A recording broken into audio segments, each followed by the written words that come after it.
South Side, and my family owned a restaurant down there, and I was raised around a lot of gun violence and gangs and a lot of bullshittery. And I remember we used to go in there early in the morning, about 4 or 5 in the morning, and prep the food, and I was very young. And there was this time when this guy, this gangbanger, came into my dad's restaurant, and he would tag the bathroom. My dad would clean it off, and then he came back again and tagged it, and my dad cleaned it off. And then he came back a third time and tagged it, and my dad cleaned it off. And then one morning, a couple days after he cleaned it off for the third time, we heard screeching of tires while we were in there one morning, and they did a drive-by on our restaurant. And one of my earliest memories is getting thrown to the ground and covered up by my parents as this was going on. And so my parents sold the restaurant and moved further down south to escape all that, rightfully so. I would do the same thing. And then they did a funny thing. They joined the Pentecostal religion. Yeah. I don't know how many of you guys know what the Pentecostal religion is, but I call it the step right before snake handling. Yeah, it's great. I don't know if they're booking Airbnb experiences these days for a Pentecostal church, but highly recommend go and check that out one weekend. You'll have a hell of a time, let me tell you.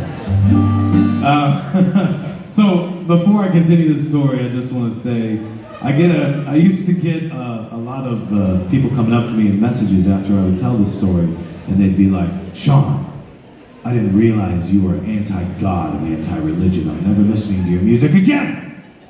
And I was like, well, I'm not that, but you can take it whatever the fuck way you want, because it's not my responsibility to control how you take something I say.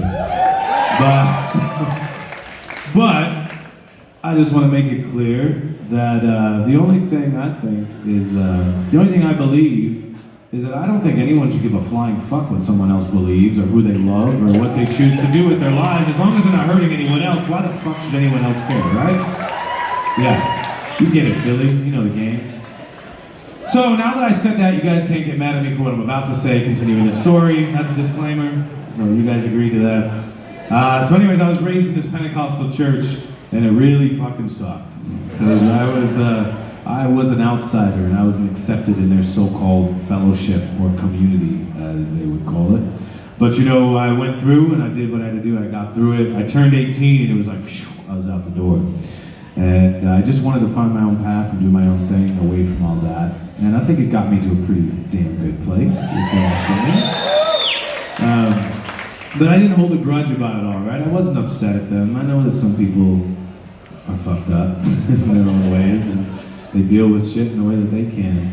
But I had moved on, and I was doing all right. And then I get a call one day from my little sister. She's about 12 years younger than me, so she was about 12 years old. And she was crying on the phone, and I said, "Tula, what's wrong? What's going on?" And she proceeded to tell me that she was going through pretty much the same shit that I had gone through, and that she was starting to have a lot of dark thoughts about life and whether she wanted to continue it or not. And it broke my heart to know that she was having to go through the same bullshit that I went through.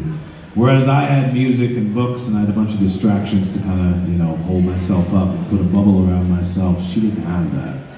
So I gave her some advice, I gave her some guidance, and I related to her what I went through in the story, and she seemed to be doing a little bit better. So I got off the phone, and I was so fucking pissed about her having to go through the same shit that I picked up a guitar, and I wrote this next song as a big old fuck you to any individual, group of people, organization, or religion who put themselves up on a pedestal and look down on other people, saying that they're not good enough to be up where they are. I think that's a bunch of bullshit that doesn't belong anywhere in the world today, if I'm being honest.